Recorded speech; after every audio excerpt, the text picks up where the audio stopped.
Respected sir, honorable chief guest, and all my dear friends and all of you who are here today. First of all, thank you so much for attending us this auspicious event with us. Thank you so much, all of you.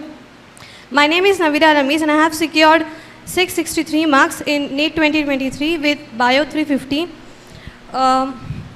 सबसे पहले तो मैं main topic बोलूँगी 11th students के लिए. जो 11th standard students हैं वो लोग तो पहले 10th में ऐसा सोचते हैं कि बस एक साल पढ़ाई करनी है एंड फिर कॉलेज लाइफ स्टार्ट होगी और फिर मज़े ही मज़े. हमें हमारे पेरेंट्स भी यही सिखाते कि बस एक साल पढ़ लो, सिर्फ 10th में तो पढ़ना है, उसके बाद तो कॉलेज लाइफ, फिर तो फ्री है.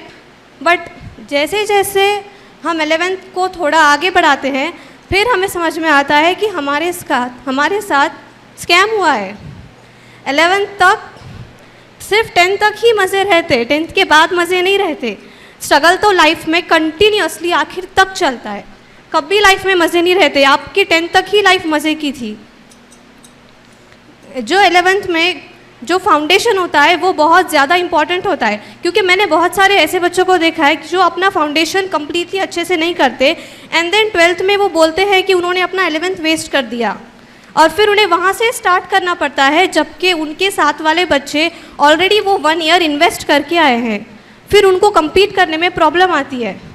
तो मैं 11th स्टैंडर्ड स्टूडेंट्स को बोलना चाहूँगी कि आपका ये साल बहुत ज़्यादा इम्पॉर्टेंट है, बहुत ज़्यादा.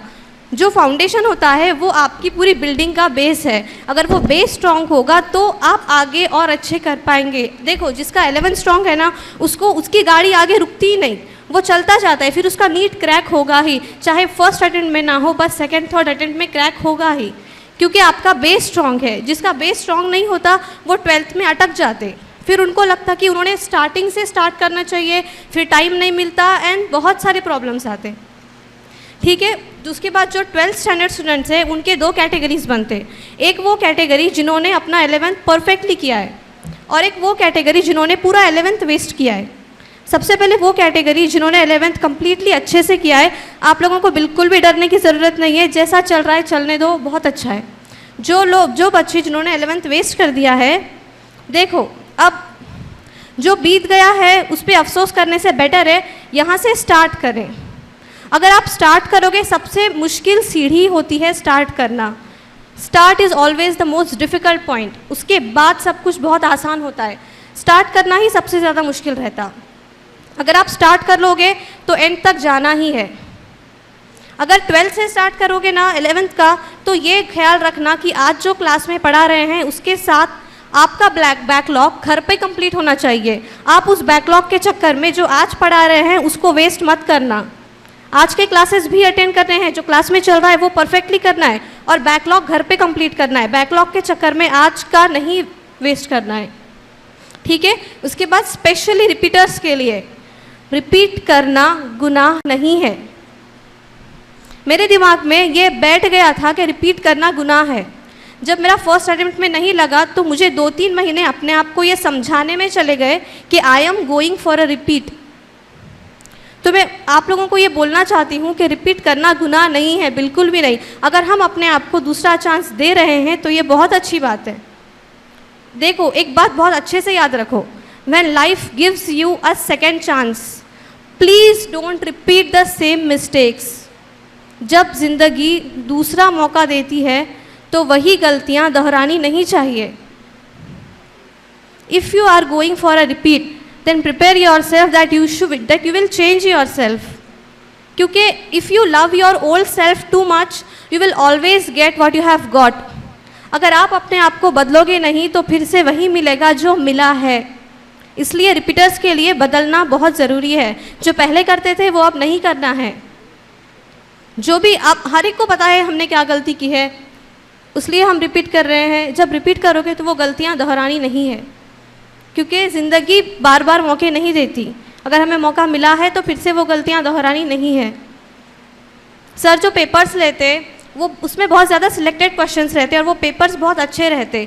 मोस्टली फोकस करना कि आप सिलेबस के अराउंड ही रिवॉल्व हों, सिलेबस से बाहर नहीं जाना.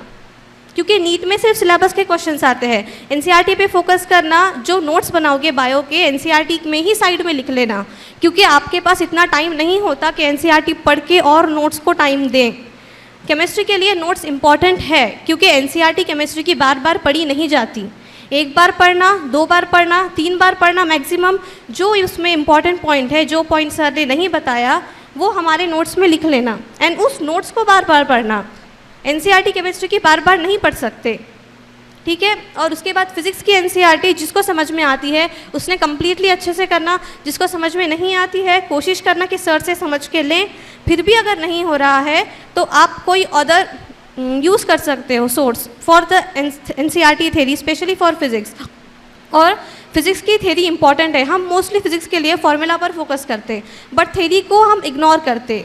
बट क्वेश्चंस जो एग्ज़ाम में ऐसे आते हैं थेरोटिकल, कभी कभी फिजिक्स के, और फिजिक्स के थेरोटिकल क्वेश्चन हम छोड़ देते। क्यों? क्योंकि हमने फिजिक्स के सिर्फ फार्मूला पर फोकस किया, सिर्फ फार्मूला बेस्ड एमसीक्यू पे फोकस किया और थ्योरी अच्छे से नहीं की, जबकि वो थ्योरी आसान रहती, बट फिर भी फिजिक्स की थ्योरी तो बहुत अच्छे से इग्नोर होती।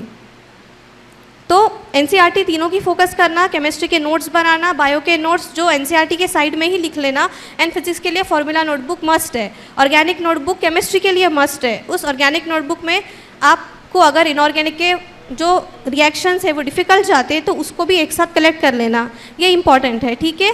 एंड इस जर्नी में मैं एक बोलना चाहूँगी, मैं हमेशा बोलती हूँ कि देखो, मंजिल तुम्हारी है, रास्ता तुम्हारा है, लेकिन ना यहाँ लोग तुम्हारे होंगे और ना हालात। तो प्लीज़ रुकना नहीं, जो रुक गया वो हार गया। इस जर्नी में हारना जायज़ है, गिरना भी जायज़ है, लेकिन रुक जाना मना है। Okay, thank you for giving your precious time. Best of luck.